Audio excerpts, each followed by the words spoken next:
Sadu Om Benza Sadu Samaya Manubal Benza Sadu Dinoba Dida Dida Mebawa Suda Kaya Mebawa Anorado Suba Kaya Mebawa Sawa Sede Meba Yanza Sawa Kama Suzame Zidam Shire Koro Ho Ha Ha Ha Ha Om Bagaven Sawa Dada Gada Benza Mame Mezebo ma samaya sadu anjewa de nyoda da doje semba doa je jamale bade salage bashu.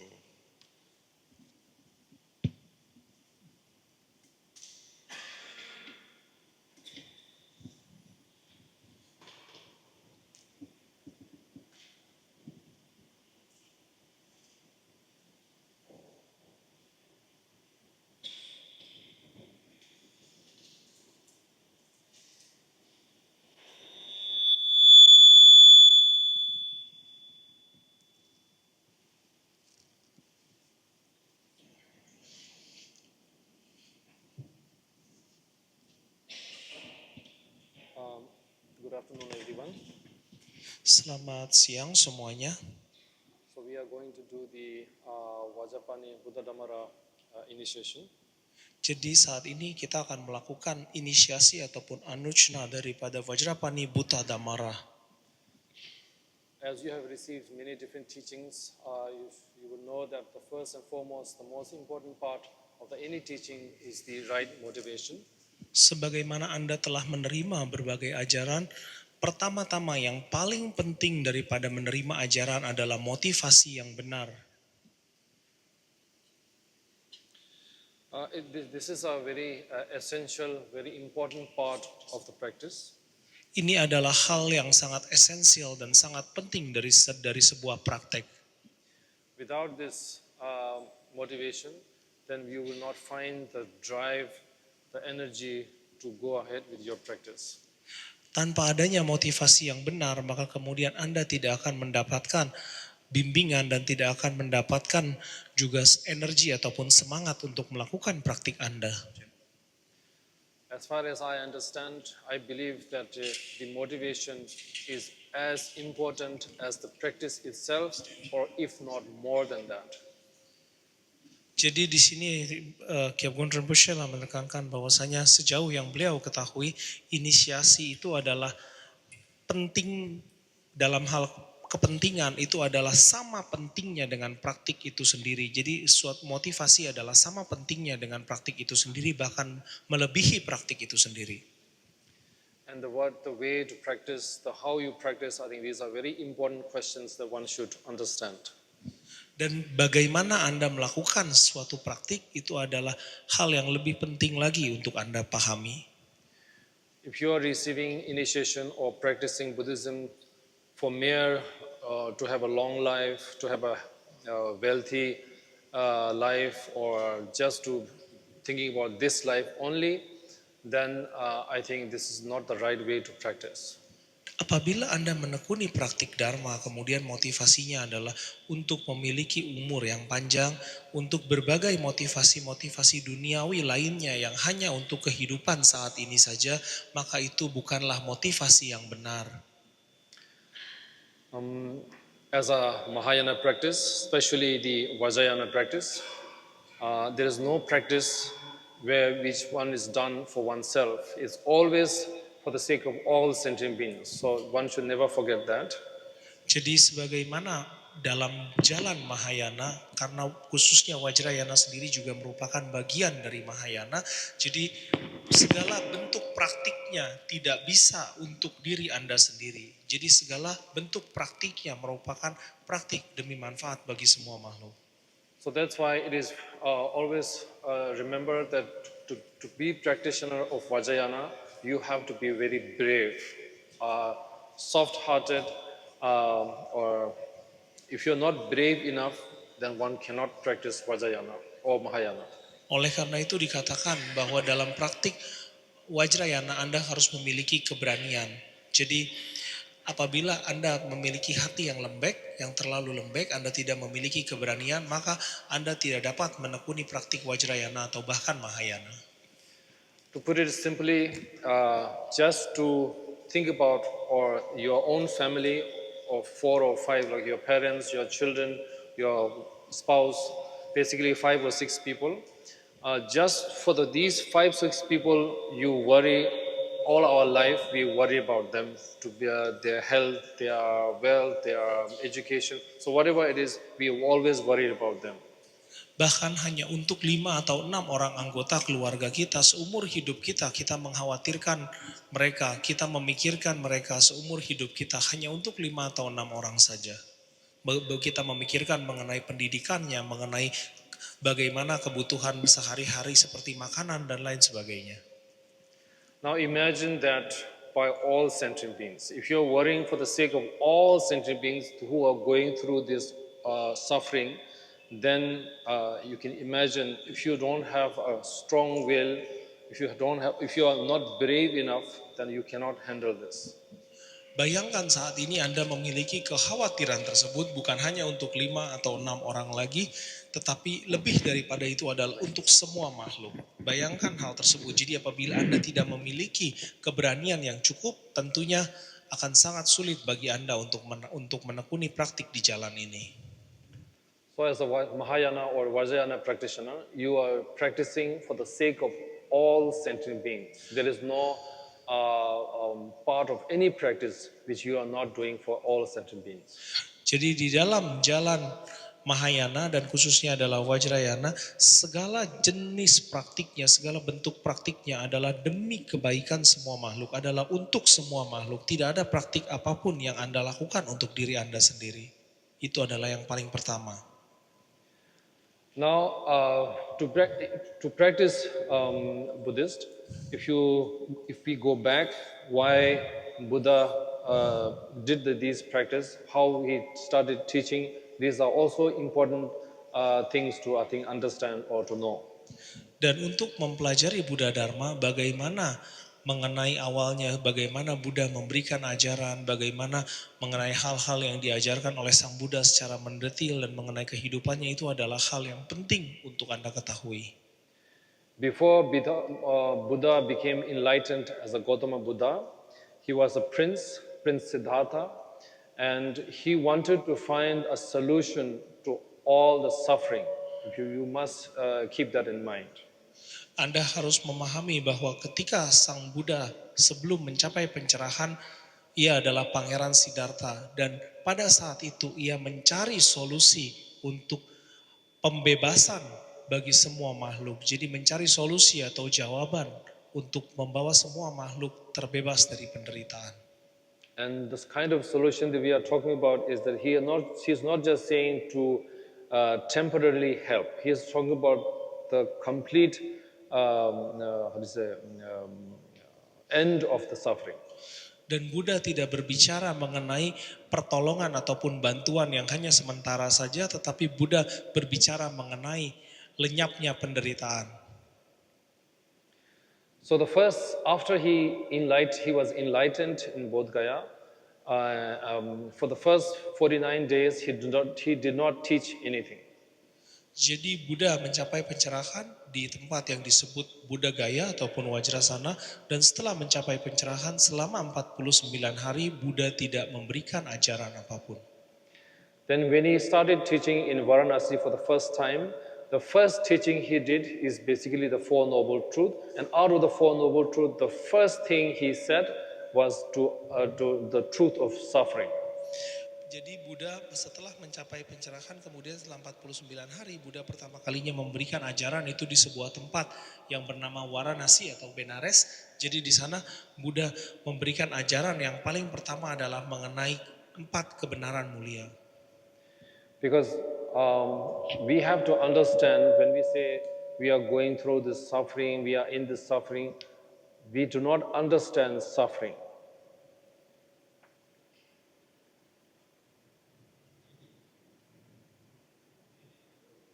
Jadi dari 4 kebenaran mulia tersebut, Buddha mengajarkan yang pertama adalah kebenaran mengenai adanya duka ataupun penderitaan. Karena kita perlu mengetahui betul mengenai penderitaan apapun yang kemudian kita alami atau kita anggap sebagai penderitaan. So where is this suffering coming from? How are we feeling? So all these are very important questions.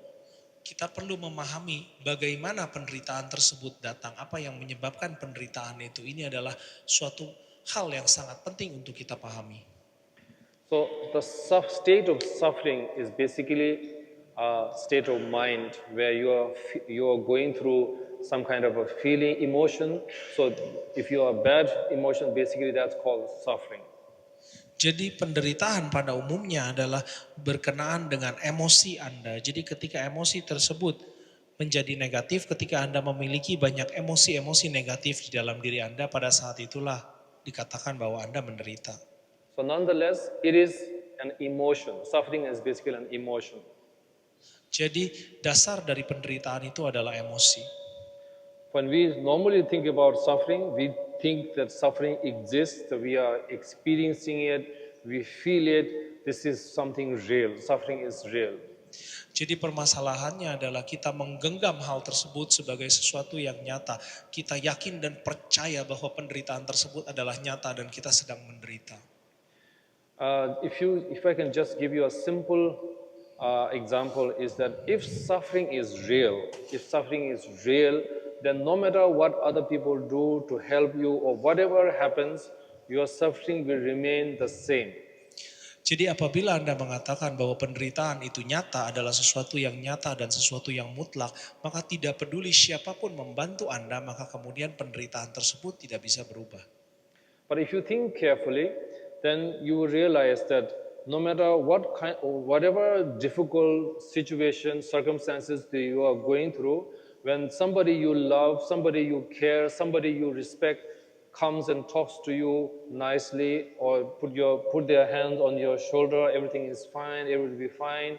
So you feel relaxed. You feel the pain of that suffering much more less. So this is what we experience. Dan kemudian di sini dikatakan bahwasanya ketika misalkan Anda mengalami penderitaan atau Anda mengalami suatu masalah, ketika saat itu ada orang yang mungkin Anda hormati atau Anda cintai, kemudian ia hadir di sisi Anda, ia menepuk bahu Anda dan mengatakan bahwa segalanya akan dapat berjalan dengan baik, segalanya akan baik-baik saja. Kemudian stres Anda ataupun kemudian emosi negatif Anda mulai berkurang, penderitaan Anda berkurang.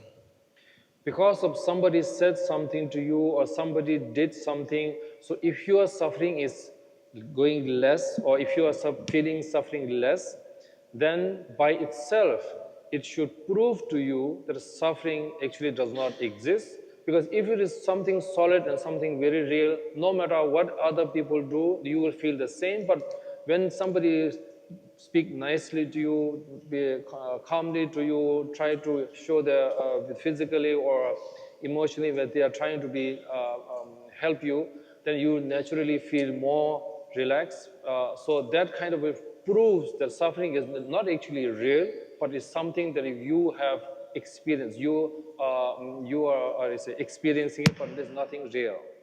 Jadi apabila penderitaan itu adalah sesuatu yang nyata dan sesuatu yang pasti atau mutlak tidak dapat diubah lagi, maka kemudian tidak peduli apakah ketika Anda menderita ada orang yang peduli kepada Anda, ada orang yang kemudian memperhatikan Anda dan kemudian memberikan perhatian ataupun kasih sayang baik dalam bentuk verbal maupun fisik. Hal tersebut tidak akan bisa berubah apabila itu adalah hal yang pasti dan mutlak.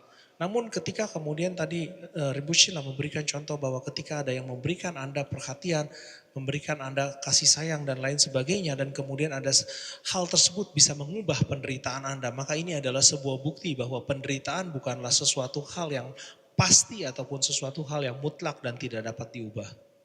Another example is that, for example, something is bad for you, where you don't like, you don't feel good or something, whatever it is, or whether it's object or place or whatever it is, if that place is really evil or really bad, then no matter whoever go there, they should feel the same. But everybody has different.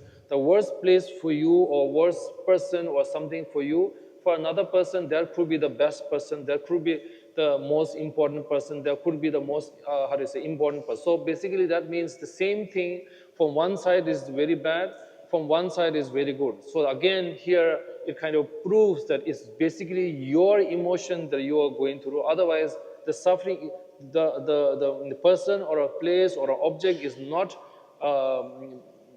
evil or bad, but your experience, your reaction is making it bad or good.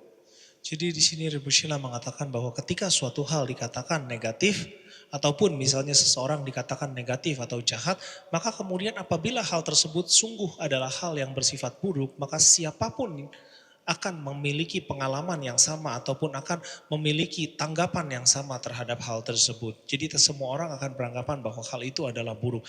Namun bisa saja suatu hal atau seseorang kemudian bagi orang A ataupun bagi satu orang kemudian hal ini dianggap sangat buruk ataupun seseorang dianggap sangat jahat bagi satu orang, namun bisa saja orang yang dianggap jahat oleh orang yang pertama dianggap sebagai orang yang sangat baik oleh orang yang kedua, ataupun suatu hal yang dianggap buruk oleh orang yang pertama dianggap sebagai suatu hal yang baik oleh orang yang kedua.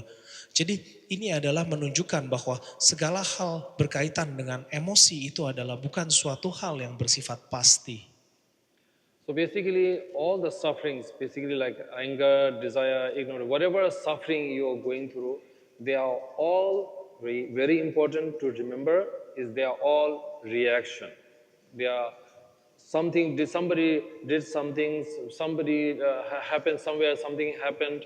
So that's why you are reacting to that. So suffering is not coming from within yourself. Suffering is basically it's all reaction. Every emotion is basically a reaction. So good emotions are considered happy and all that. Something bad experience, these are something called, basically you call it suffering because you brand it, but otherwise basically the same thing. Jadi Ibu Sheila menekankan sekali lagi bahwa apa yang disebut sebagai suatu penderitaan, jadi sebetulnya apa yang disebut penderitaan dan apa yang disebut sebagai hal yang baik itu sebetulnya semua adalah tergantung bagaimana Anda melabelinya. Jadi segala hal di sini Rinpoche menekankan yang paling penting adalah bermain dengan persepsi Anda sendiri. Label apa yang Anda berikan terhadap hal tersebut. So basically these are information. Because of these information, one feels more relaxed, more better. So basically knowledge, wisdom. Every difficult problem, every suffering is there because lack of our understanding, lack of our knowledge, so everything, if you knew everything, then you would not have any suffering. Jadi Rinpoche mengatakan bahwa segala hal di sini apabila Anda memiliki pengetahuan yang cukup, maka kemudian Anda tidak akan menderita. Dan umumnya kita menderita karena kita tidak memiliki pengetahuan yang cukup, karena kita tidak memahami betul mengenai apa yang tadi disebut sebagai penderitaan hanyalah emosi. So basically through the power of wisdom or knowledge, you are changing your point of view. You are not changing anything outside, but you are changing your point of view. So that's how you get over all this suffering. Jadi Rinpoche mengatakan bahwa berkenaan dengan pengetahuan, bagaimana pengetahuan ini dapat mengentaskan ataupun mengakhiri penderitaan kita, pengetahuan tersebut merubah cara pandang kita. Dan ketika cara pandang kita berubah, maka kemudian penderitaan kita pun berubah atau bahkan berakhir.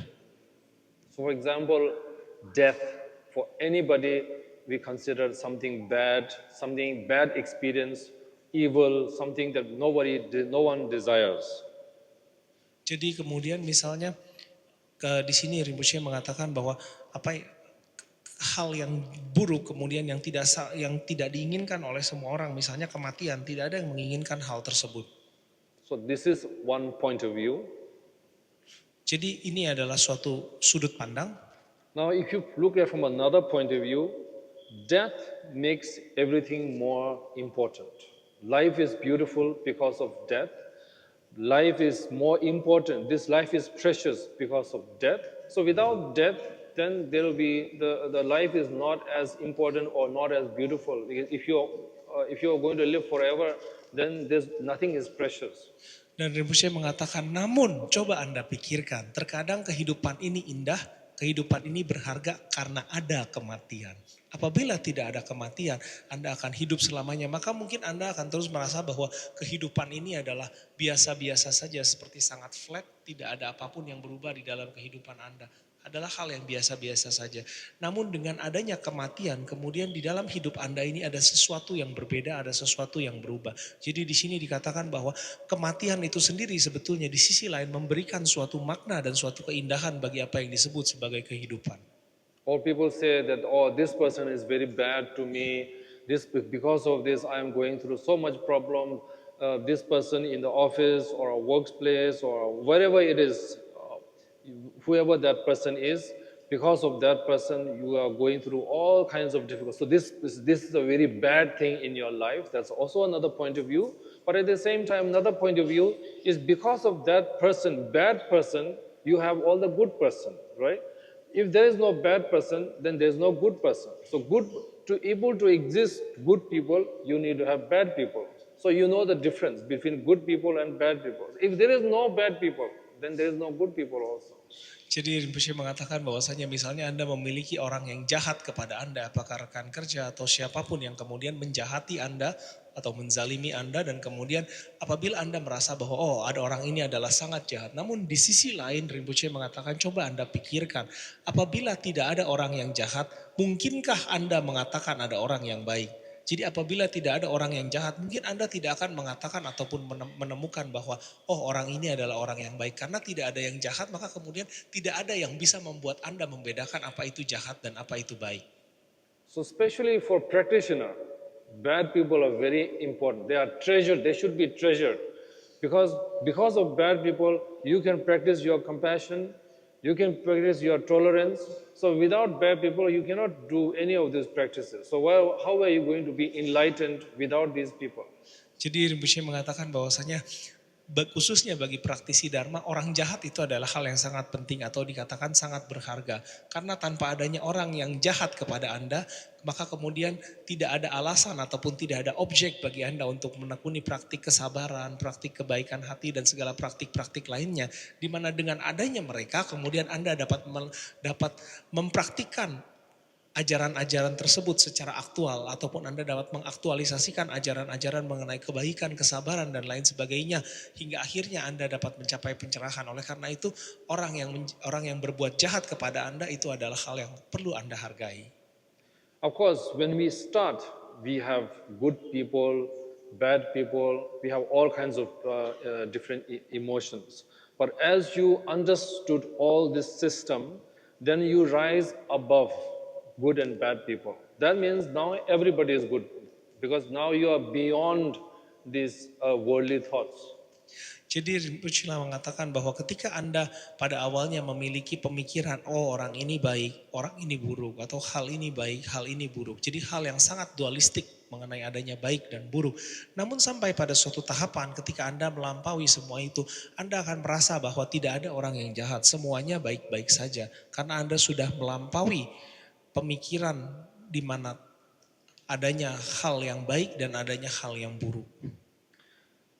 My personal belief is that the way we look at our children who are playing with the toy house, toy car and all that, when the toy breaks or when the children play with the toy and they are arguing with each other for that toy, and as an adult, you know it's a toy, it's not a real, it's just a plastic or wooden toy, so it's not so precious or whatever. But for that child, for those children, these are very real, these are very something real. So that's why when the toy breaks, they cry. When somebody stole their toy, they literally feel the pain. But as an adult, knowing it was just a toy, then you don't feel that pain. You just feel compassion towards to the child. Oh, he's crying or she's crying, so you feel compassion, but you kind of try to console that. So I believe the same way our masters are looking at us, because when we think that our house, our building, our car is real, so we are very worried about somebody's going to steal, we are going to lose it, bad things going to happen, bad economy is going to happen. So we feel that's very real. So we could go through all kinds of these different emotions. When our masters look at, oh, these are just how do you say, normal human beings who do not understand the law of the samsara. So these people are going through all kinds of difficult times. But when you are above, when you rise above the samsaric view, then you don't have any suffering anymore. Jadi di sini Rinpoche Shila mengatakan bahwasanya beliau memberikan Anda sebuah contoh, misalnya ketika ada seorang anak kecil yang ia memperoleh mainan yang sangat ia sukai, kemudian mainan tersebut misalnya rusak atau dicuri orang. Kemudian anak tersebut akan merasa sangat menderita karena baginya mainan tersebut adalah sesuatu yang sangat berarti, sesuatu yang sangat berharga dan menganggapnya sebagai sesuatu yang sungguh-sungguh nyata sebagai hal yang mungkin ia miliki satu-satunya atau sangat berharga bagi dirinya. Sehingga ia akan merasakan sakit, ia akan merasakan menderita ketika mainan tersebut rusak atau hilang. Namun bagi orang dewasa ketika melihat anak kecil yang menangis karena mainannya rusak atau hilang, mungkin Anda akan memiliki cinta kasih dan welas asih kepada anak tersebut. Dan namun Anda memiliki suatu pemahaman bahwasanya itu hanyalah mainan saja. Jadi anak tersebut mungkin memiliki anggapan yang sangat tinggi dan menganggapnya sebagai sesuatu yang nyata atau bahkan sangat berharga, namun sesungguhnya itu hanyalah mainan saja. Orang Anda yang dewasa memiliki pandangan demikian ketika melihat anak-anak yang kemudian kehilangan mainannya dan merasa sangat sedih dan sangat menderita. Sama halnya dengan hal tersebut, kita sebetulnya juga sedang mencengkram ke segala sesuatu yang kita miliki bagaikan anak kecil yang mencengkram mainannya tersebut. Jadi kita mungkin menganggap apa yang kita miliki, rumah dan lain sebagainya sebagai sesuatu yang sangat berharga dan sebagai sesuatu yang sungguh-sungguh nyata adanya milik kita. Dan kemudian apabila hal tersebut hilang, kita mungkin akan merasa sedih atau menderita atau kita mungkin memiliki rasa takut akan kehilangan hal tersebut yang juga itu menjadi penderitaan kita sendiri. Dan bagaimana bagi Rinpoche, beliau berpandangan bahwa bagaimana para guru silsilah ataupun guru-guru kita yang sudah tercerahkan memandangi kita dengan kemelekatan kita terhadap apa yang kita miliki adalah bagaikan ketika kita melihat anak kecil yang memiliki kemelekatan terhadap mainannya tadi. So by understanding these things, every problem could be, we could wipe away all the problems. Dan dengan memahami hal ini, maka kemudian segala permasalahan dapat diatasi. So this is a very important part to understand because if you realize that everything is in your mind, nothing is out there, and that's how you will be able to attain enlightenment. If I have tried to explain you in a very simple way. Jadi Rinpoche mengatakan bahwa apabila Anda memahami bahwa segala sesuatunya adalah berasal dari batin Anda sendiri, dari pikiran Anda sendiri, maka kemudian Anda akan berpotensi untuk mencapai pencerahan atau terbebas dari segala penderitaan. Jadi Rinpoche menjelaskan hal ini dengan cara yang sangat sederhana yang beliau bisa. Because when you understand all that, that means then you could go on the path of the right path or the righteous path or the enlightenment path. Jadi Rinpoche mengatakan apabila Anda memahami hal ini, setidaknya Anda bisa berada di dalam jalan yang benar ataupun jalan menuju pencerahan. Now, when I say that everyone as a Buddhist, especially Mahayana or Vajrayana practitioner, to be enlightened is the only goal of the Mahayana or the Vajrayana practitioner is to be enlightened oneself. It's not about going near the Buddha or to meet the Buddha or Avalokiteshvara or Goni or Tat, nothing like that. It's all about enlightening ourselves. That is the only goal we have. Jadi Rinpoche mengatakan lagi bahwasanya di dalam praktik Mahayana khususnya adalah praktik Vajrayana, tujuan kita adalah untuk mencapai kebudahan atau mencapai pencerahan kita sendiri. Bukan hanya untuk berada di dekat Buddha ataupun misalnya Anda ingin berada dekat dengan Buddha ataupun dengan Avalokiteshvara atau Kuan Yin Tase ataupun dengan Tara dan lain sebagainya. Bukan demikian, namun Anda ingin mencapai pencapaian mereka. Anda ingin mencapai kebudahan atau pencerahan itu sendiri. Now also it is very important to understand what enlightenment is. Dan adalah sangat penting untuk memahami apa yang disebut sebagai pencerahan. Enlightened one basically means the one who sees the true nature of all phenomena. Mereka yang mencapai pencerahan adalah mereka yang memahami hakikat sejati dari segala fenomena.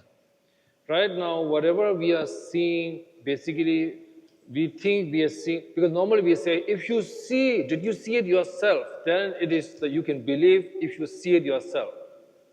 Umumnya kita beranggapan bahwa apabila kita melihat sendiri suatu hal, maka kemudian kita akan percaya karena kita sudah melihatnya sendiri. But the problem is what you see is not the truth, because what you see is what you are projecting.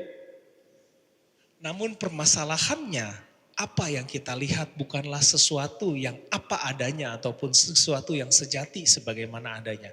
Apa yang Anda lihat itu adalah proyeksi batin Anda ataupun gambaran dari pikiran Anda sendiri. When your eyes sees an object or a color or a shape, it does not determine whether it's the color, size, shape. Your eye does not determine. Now your eye, whatever image, basically like an image that sees your eyes, then that information goes to your brain. Then your brain determines, this is yellow, this is black, this is square, this is round, this is good, this is bad. Everything is determined by your mind, and then you acknowledge that. So your eye is not the one who is seeing it. Actually, who your mind is experiencing that image, and then how do you say, you are basically branding. You can call it branding, or you can call it as basically understanding this image, how to say, explaining that image to yourself, because this is happening in such fast multitasking. Your brain is multitasking in such fast pace that you don't realize this is happening. Jadi di sini Rinpoche mengatakan bahwasanya ketika Anda melihat suatu hal, sebetulnya mata Anda itu hanya melihat saja. Namun mata memberikan signal kepada otak Anda, dan kemudian pikiran Anda lah yang kemudian memberikan menilai bahwa ini adalah bentuknya bundar atau bentuknya persegi, ini adalah bentuk yang bagaimana, dan pikiran Anda juga lah yang memberikan suatu label ataupun bahkan suatu penghakiman terhadap suatu hal. Jadi mata sendiri sebetulnya tidak memiliki apapun yang memberikan suatu penilaian. Segala bentuk penilaian setelah Anda lihat itu muncul dari pikiran Anda, dan setelah Anda memiliki suatu penilaian, kemudian Rinpoche menggunakan istilah untuk melabeli. Jadi Anda memberikan suatu label atau memberikan suatu persepsi, membangun suatu persepsi akan suatu hal di dalam pikiran Anda. Now to give you a simple example is, if I ask you, what is the color of the walls around us? Jadi apabila Rinpoche bertanya, jadi beliau memberikan sebuah contoh, apa warna dinding di sekitar Anda? So most of us will say, this is green color. Banyak di antara Anda yang mungkin akan mengatakan, oh ini warna hijau. Now I'm trying to simply explain to you the difference between relative truth and ultimate truth. Jadi Rinpoche di sini mencoba memberikan Anda sebuah gambaran mengenai perbedaan dari kebenaran umum dan kebenaran tertinggi. For relative truth, this is green. Dalam kebenaran umum, warna dinding yang Anda lihat ini adalah hijau. For the ultimate truth, who said this is green? Dari sisi kebenaran tertinggi, siapa yang mengatakan dinding ini berwarna hijau? Somebody told you when you were child, when you are growing up, somebody told you this color is green. Jadi dari sisi kebenaran tertinggi, mengapa Anda bisa mengatakan ini berwarna hijau? Karena dari sejak Anda kecil, Anda sudah diberikan suatu pendidikan atau suatu doktrin bahwa warna yang seperti ini disebut sebagai warna hijau. If somebody would have told you when you were a child, this is green, yellow, then if I ask you now, what is the color of the wall? You would have said, this is yellow. So basically you are taught. So everything we see is we are taught. Jadi apabila misalnya ketika Anda kecil, Anda diberikan suatu pengajaran bahwasanya warna seperti ini adalah warna kuning, maka saat ini ketika Rinpoche bertanya apa warna dinding ini, maka kemudian Anda akan menjawab warnanya warna kuning, bukan warna hijau. So if I ask you, can you imagine what kind of people live in a different planet? or Jadi how they live, what kind of house they have, whether they have house or not, what kind of clothing they wear, what kind of food they eat, what kind of things they do. You cannot answer me because we have no idea whatsoever how people live in other planets. Jadi apabila Rinpoche bertanya kepada Anda, bagaimana kehidupan makhluk yang berada di planet lain, jadi apakah cara hidupnya bagaimana, apakah mereka memiliki rumah atau tidak, rumahnya bagaimana, cara hidup mereka bagaimana, Anda mungkin tidak memiliki jawaban untuk hal tersebut karena Anda tidak pernah melihat mereka atau Anda tidak pernah diberitahu mengenai makhluk dari planet lain tersebut. The only way things comes in your mind is if you have seen Star Wars movies, or if you have seen some movies that they may look like this, or they have big eyes. So this is all imagination. We don't know so that's why we cannot imagine. Jadi Rinpoche mengatakan mungkin Anda bisa memberikan jawaban seperti apa yang pernah Anda nonton di film-film. Misalnya di film Star Wars ataupun di film-film mengenai kisah makhluk dari planet lain. Misalnya mereka memiliki mata yang besar dan lain sebagainya. Namun ini adalah imajinasi Anda. Karena Anda menontonnya dari sebuah film. Atau dari apa yang pernah Anda baca. Namun ini adalah imajinasi Anda. So basically, if you don't know anything about it, then you cannot imagine. Because nobody has taught you, nobody has told you what it is. So similarly, so whatever you see, shape, color, good people, bad people, whatever it is, these are all you have learned. Oh, this is good, this is bad. Because you have learned that. So by you are basically remembering those images, and then you are determining that kind of thing. Dan Rinpoche menekankan di sini adalah misalnya, ini adalah warna hijau, warna kuning, atau ini adalah suatu warna. Anda memiliki, Anda pernah mendengar, ataupun Anda pernah ditanamkan di dalam pikiran Anda mengenai hal tersebut, maka kemudian Anda menganggapnya demikian. Sama mengenai seperti orang ini jahat, orang ini baik. Anda memiliki anggapan demikian karena Anda pernah diajarkan atau Anda pernah mendengar mengenai hal ini adalah jahat, hal ini adalah baik. Sehingga kemudian ketika Anda mengalami bertemu atau berteman dengan orang tertentu dan perilakunya demikian, kemudian atas dasar hal tersebut Anda melabelinya ini adalah orang yang jahat dan ini adalah orang yang baik. Basically the ultimate truth is basically we are talking about the true nature of everything is empty, because nothing can exist without comparing to each other. One thing cannot exist.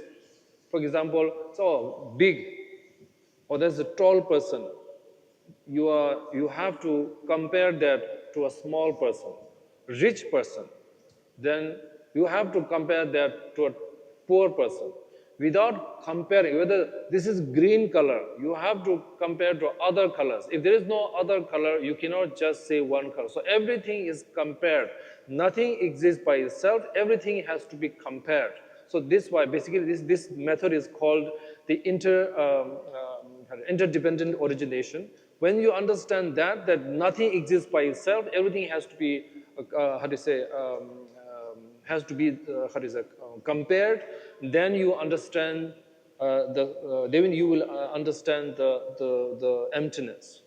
Jadi di sini Rinpoche mengatakan bahwa hakikat dari segala fenomena adalah apa yang disebut sebagai kekosongan ataupun kesunyataan. Dan segala persepsi muncul karena ada pembandingnya. Jadi karena kita membandingkan, ini baik, ini buruk. Anda menyebut warna ini warna hijau karena ada warna yang Anda anggap sebagai warna lain. Sehingga Anda menyebut warna ini sebagai warna hijau. Sama dengan suatu hal yang mungkin Anda suka atau tidak suka, atau Anda anggap baik atau Anda anggap buruk. Anda menganggap hal ini Anda suka atau baik karena ada hal lain yang tidak Anda suka atau yang Anda anggap buruk. Jadi segala sesuatu ini karena ada pembandingnya. Oleh karena itu kemudian Anda bisa muncul anggapan di dalam diri Anda, ini adalah baik, ini adalah buruk, karena ada pembandingnya, tidak berdiri sendiri. Dan Rinpoche menekankan bahwa segala hal tidak ada yang memiliki inti ataupun berdiri dengan sendirinya. Segala hal adalah sebab musabab yang saling bergantungan. So what is the importance of understanding emptiness? Oleh karena itu di sini Rinpoche mengatakan, apa pentingnya untuk memahami kesunyataan atau kekosongan? So answer to answer that is that are you worried about things you don't have? Jadi Rinpoche mengatakan sebelum menjawab hal itu beliau menanyakan terlebih dahulu, apakah Anda perlu mengkhawatirkan sesuatu yang tidak Anda miliki? Why you are not worried about the car you don't have, the house you don't have, the how do you say, building you don't have? Basically, why you don't worry about things that you don't have? Jadi umumnya Anda tidak akan merasa khawatir terhadap sesuatu yang tidak Anda miliki atau Anda anggap bukan milik Anda. Misalnya mobil yang bukan milik Anda, rumah atau bangunan yang bukan milik Anda tidak perlu ataupun tidak akan merasa khawatir terhadap hal-hal tersebut yang bukan milik Anda. You are not worried because it doesn't exist. Anda tidak khawatir karena hal tersebut Anda anggap tidak ada, bukan milik Anda jadi Anda anggap tidak ada. By through understanding emptiness, you will realize that nothing truly exists. Namun dengan memahami kesunyataan, Anda akan memahami bahwa sejatinya tidak ada hal apapun yang betul-betul nyata ataupun betul-betul ada. If nothing truly exists, then there can't be attachment. Apabila tidak ada hal apapun yang betul-betul nyata adanya, maka kemudian tidak ada alasan untuk adanya kemelekatan. If there is no attachment, there is no suffering. Apabila tidak ada kemelekatan, maka tidak ada penderitaan. So basically, the source of all your suffering is attachment. Karena akar dari segala permasalahan Anda adalah kemelekatan. So through understanding these simple things, then you be able to realize the true happiness, or you can call it true happiness, or basically emptiness. Jadi dengan memahami hal tersebut, Anda akan memahami apa yang disebut sebagai pada dasarnya adalah kesunyataan, atau Anda mungkin menyebutnya sebagai kebahagiaan tertinggi. So basically, to understand that, then we have different methods, and then for that we have all kinds of different methods. We have some people do through meditation, through rituals, through circumambulation, through different texts, different philosophy. But basically, to understand this emptiness, and that's how you can overcome your attachment. Jadi pada umumnya atau kita melakukan berbagai praktik, misalnya praktik pradaksina, kemudian praktik akumulasi dan lain sebagainya. Tujuannya adalah untuk memahami hal ini, untuk memahami apa yang disebut pencerahan atau memahami apa yang disebut kesunyataan atau kita katakan sebagai hakikat sejati dari segala fenomena. Itu adalah tujuan dari kita menekuni praktik apapun bentuk praktiknya. Now if you understand emptiness, then why are we still going through suffering or pain? Apabila Anda memahami kesunyataan, mengapa Anda masih menderita? Now, knowing emptiness and believing emptiness. Now, these are two totally different things. Di sini Rinpoche menekankan bahwa memahami mengenai kesunyataan atau kekosongan dan percaya mengenai kesunyataan dan kekosongan itu adalah dua hal yang berbeda. Now, because our mind has been believing into existence, believing into this building exists, I exist, my family exists, all of this exists. So, because of that, we have been believing that for so long, then it is difficult for you to know that actually nothing really exists truly. So that's why it takes time. Now, through practice, your knowledge, you have to begin, you have to convert that knowledge into wisdom. And how you convert that to wisdom is by practicing these techniques and knowledge into experience. Basically, wisdom and experience are kind of similar. Because whatever practice you're doing, if you are thinking about others, yes, those people are going through suffering, then you will never be able to, achieve a goal of enlightenment. Everything you have to put yourself on an example, put yourself, your own experiences, you have to use those experiences. Through this, then you will be able to attain enlightenment. Jadi di sini Rinpoche mengatakan bahwa saja yang menjadi masalah di sini adalah Anda sudah terlalu lama untuk percaya bahwa diri Anda adalah nyata adanya, bahwa segala hal di sini adalah sesuatu yang nyata adanya, segala sesuatu adalah hal yang bahkan nyata dan berdiri sendiri, bahwa ia adalah sungguh nyata dan tanpa terpengaruh oleh objek lain. Anda menggenggam hal tersebut untuk waktu yang cukup panjang, Anda meyakini hal tersebut untuk waktu yang panjang, sehingga dengan demikian maka kemudian Anda masih mengalami penderitaan. Namun apabila Anda di sini untuk mengaktualisasikan, mungkin Anda memahami apa itu kesunyataan secara teori ataupun secara pengetahuan. Namun untuk menjadi kebijaksanaan ini adalah dua hal yang berbeda, dan oleh karena itu Anda perlu melakukan praktik agar apa yang Anda ketahui saat ini yang tadinya adalah bersifat pengetahuan ataupun pemahaman, maka ia akan menjadi kebijaksanaan. Dan Rinpoche mengatakan bahwa kebijaksanaan dan pengalaman itu adalah hal yang sangat berhubungan. Karena hal-hal yang Anda alami di dalam kehidupan Anda, pengalaman-pengalaman Anda di dalam kehidupan Anda, itu adalah akan menjadi bagian dari latihan yang akan mematangkan kebijaksanaan Anda. Remember that all the Buddhas, deities, whichever masters you have, none of them can give you something that you don't have. Jadi ingatlah bahwa guru Anda, kemudian para Buddha, Bodhisattva, para Ista, Dewata, tidak bisa memberikan Anda apapun yang tidak Anda miliki. They can guide you, because whatever you need to gain enlightenment, to attain enlightenment, you already have everything. Yang mereka dapat lakukan adalah mereka membimbing Anda. Contohnya adalah ketika Anda ingin mencapai pencerahan, itu sebetulnya sudah ada di dalam diri Anda sendiri. Anda sudah memiliki semua potensi tersebut. To drive a car, what you need is your legs and your hands and your eyes. Contoh untuk mengendarai mobil, yang Anda perlukan adalah kaki Anda, tangan Anda, dan mata Anda. But somebody, if I don't know how to drive, that doesn't mean that I don't have enough body parts I already have everything. But somebody teach me how to do, what not to do. And through those teaching, then I can use that and then start driving. Jadi untuk mengemudikan mobil ataupun motor untuk berkendara, yang penting adalah Anda memiliki tangan, Anda memiliki kaki, dan Anda memiliki mata. Mengenai Anda sudah mampu melakukannya ataupun belum, Anda pada dasarnya bisa melakukannya, hanya saja mungkin Anda belum belajar. Apabila ada orang yang mengajari Anda, dan Anda akan bisa melakukannya. So basically the teacher did not give me new body parts to drive the car, but he taught me how to use my body part, which I already have. And then that's how I'm driving.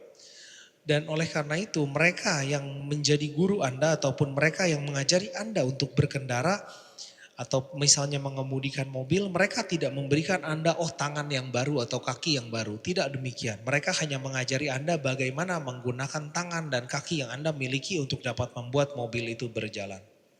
Our master's job is to guide you and inspire you. Jadi pekerjaan dari guru Anda adalah untuk membimbing Anda dan memberikan Anda inspirasi. That is it. Hanya itu saja. Masters cannot make you enlightened. Guru tidak dapat membuat Anda serta-merta tercerahkan. Because that you have to, unless you open yourself, experience, you will, even when you are with Buddha himself, you cannot be enlightened.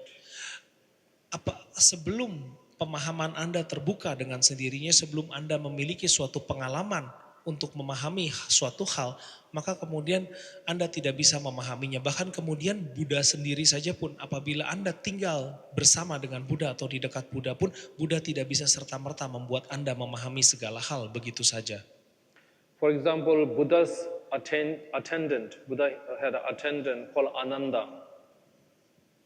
Sebagai contoh, Buddha memiliki salah satu murid utama yaitu Arya Ananda. He was with Buddha for many decades, all together, morning till night, every day for I think 30 or 40 years he was together, but he did not attain enlightenment. Jadi yang Arya Ananda senantiasa berada di sisi Sang Buddha selama berpuluh-puluh tahun setiap hari dari pagi hingga malam hari. Namun selama hidup Sang Buddha, Ananda tidak mencapai pencerahannya. But when the Buddha passed away, then he practiced and then he attained. Namun setelah Buddha parinirwana, kemudian Ananda melalui praktiknya ia mencapai pencerahannya. So it is important to remember that unless and until you practice yourself, it is not possible to enlighten. No matter whoever great masters you are with.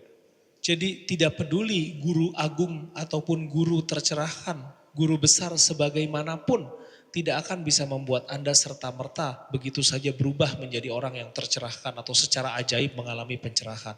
Karena Anda bisa melihat bahwa Sang Buddha sendiri pun tidak bisa membuat Ananda serta-merta mencapai pencerahannya. Oleh karena itu, apapun alasannya, untuk mencapai pencerahan Anda perlu melakukan praktik. That's why Buddha said that only you can save yourself, no one can save yourself. Oleh karena itu Buddha mengatakan bahwasanya hanya diri Anda yang bisa menyelamatkan diri Anda sendiri. Tidak ada siapapun yang dapat menyelamatkan Anda atau menjadi juru selamat bagi Anda. And to achieve this enlightened goal, one of the first thing, of course, the motivation, and then at the same time is to believe in yourself. Dan yang paling penting adalah pertama-tama Anda harus memiliki suatu keyakinan dan kepercayaan terhadap diri Anda sendiri. That is which even in a normal samsaric world, first thing you do is believe yourself. Whether you are playing sports, doing business, whatever you are doing, first even every coach will say, you believe in yourself, you can do this. But without believing, it's very difficult to do any job. Yang pertama adalah sebelum Anda melakukan apapun, Anda harus yakin dan percaya kepada diri Anda sendiri. Tidak peduli apakah Anda melakukan aktivitas apapun, apakah Anda berolahraga, apakah Anda melakukan bisnis atau apapun itu, Anda harus memiliki keyakinan dan kepercayaan terhadap diri Anda sendiri untuk mendapat menjadi sukses. As a Vajrayana practitioner, there is no ordinary Vajrayana practitioner. Dan ketika kita berbicara mengenai praktisi Vajrayana, tidak ada praktisi Vajrayana biasa. You can't be ordinary at the same time practice Vajrayana. Anda tidak bisa merasa biasa-biasa saja dan kemudian menekuni praktik Vajrayana. Either you are ordinary or you are Vajrayana practitioner. You cannot be together. Jadi Anda pilih apakah Anda praktisi Vajrayana atau Anda biasa-biasa saja. Tidak bisa keduanya bersamaan. This is very essential part because if you think I'm an ordinary person, I'm a household person, I'm a working person, I have a family person, then it is very difficult for you to do any achievement. Hal ini adalah hal yang sangat esensial dan sangat penting karena apabila Anda merasa saya adalah orang biasa-biasa saja, perumah tangga biasa-biasa saja, apabila Anda melakukan hal demikian atau memiliki pemikiran demikian, maka akan sangat sulit bagi diri Anda untuk mencapai realisasi. So one of the ways to overcome this is that if you have difficulty believing in yourself, then you start to believe in those people, for example, your masters or whoever says you can do it. In those people's belief, you find your belief. Dan dalam hal ini untuk membuat Anda percaya, terkadang Anda perlu untuk mendapatkan suatu pemahaman atau mendapatkan suatu insight. Apakah mungkin dari guru Anda atau dari siapapun, mungkin utamanya adalah dari guru Anda yang memberikan Anda suatu pemahaman hingga Anda percaya bahwa Anda dapat melakukannya. Dan oleh karena itu setelah hal itu terjadi, Anda baru dapat memiliki suatu kepercayaan terhadap diri Anda. Jadi kepercayaan terhadap diri Anda bergantung dengan faktor dari luar diri Anda, dari guru Anda atau dari orang yang berpengaruh kepada hidup Anda yang membuat Anda yakin dan percaya kepada diri Anda sendiri. The way I practice is that if I do not have the ability, then your masters will not give you those teachings. Rinpoche mengatakan bahwasanya bagi beliau yakin dan percaya bahwasanya apabila beliau tidak memiliki suatu kemampuan untuk suatu ajaran, maka kemudian para gurunya tidak akan memberikan ajaran tersebut. But very important is to know that without ego, I'm very special, my master is giving this initiation, I am very special. Then you will be, it'll be if you're doing this with ego, then it's very difficult. Then without the ego, then I am worthy, I'm receiving these teachings, then I can practice only that part, then it's effective. Dan Rinpoche mengatakan namun hal ini perlu terjadi tanpa adanya ego. Apabila dengan ego misalnya Rinpoche memberikan contoh, oh saya sangat istimewa, saya sangat spesial hingga saat ini saya memberikan ajaran kepada Anda, maka hal itu tidak akan dapat berjalan dengan baik. Tanpa adanya ego barulah hal tersebut bisa berjalan dengan baik. So basically, with the practice of Buddhist philosophies or Buddhist ideas, techniques, then what will happen is that you will change your point of view. Dan apabila Anda melakukan, apabila Anda memiliki pemahaman demikian, pemahaman mengenai filosofi Buddhisme yang demikian dan dibarengi dengan praktik, maka apa yang akan terjadi? Yang akan terjadi adalah cara pandang Anda akan berubah.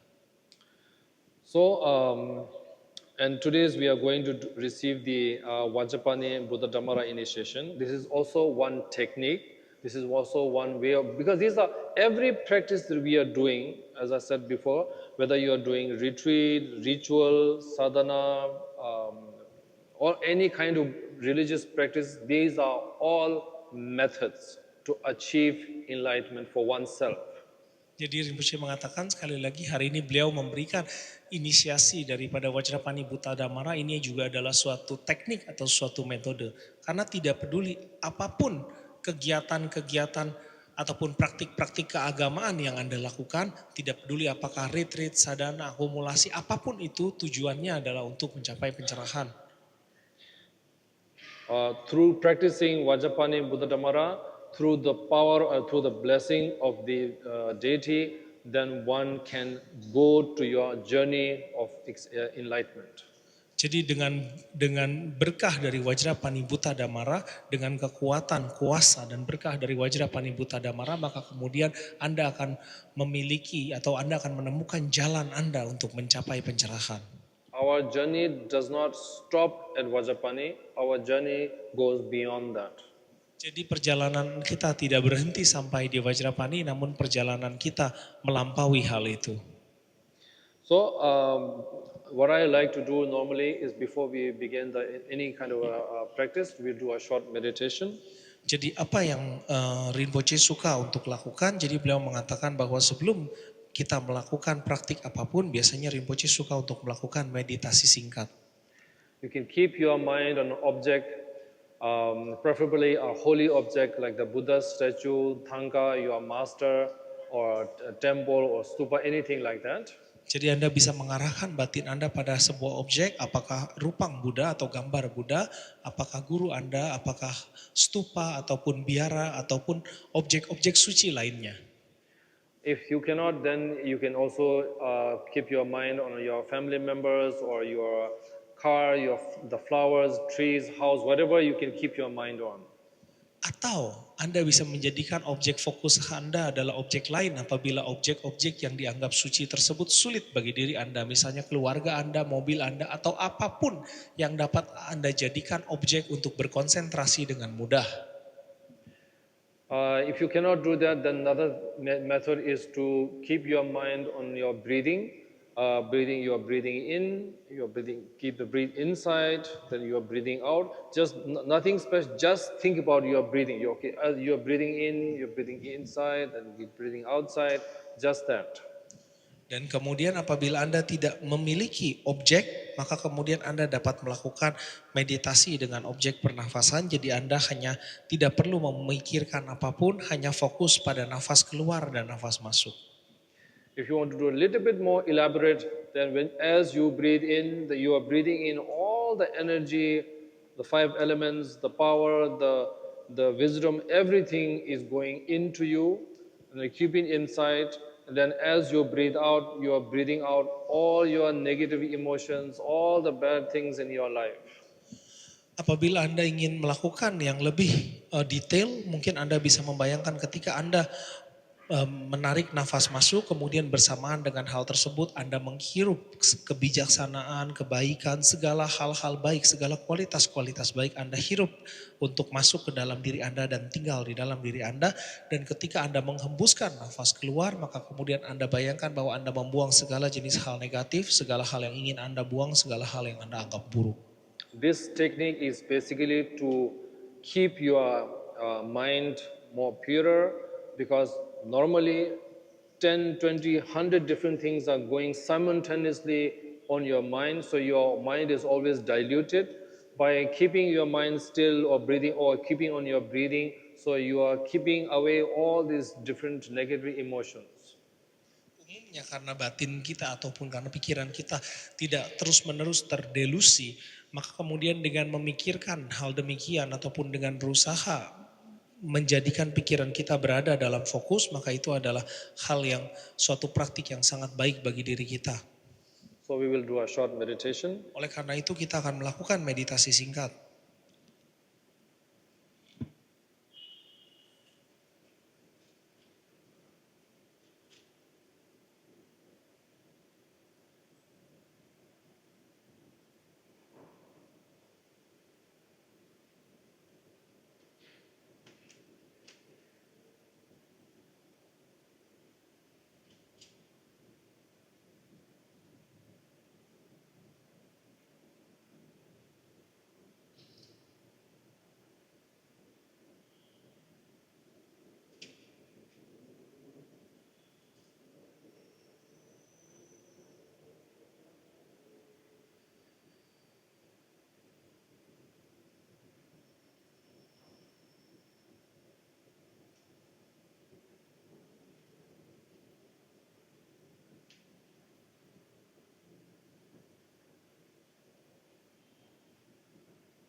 nam ga da nyam be sum chen tham ji ge thon thon to cha la na ma je ba yang da ban zo be sam ji ji ko ba ren bo je ji ne jang thong nge ba ra chan ti je do je na sam mo sen la ke su shen do nyam so la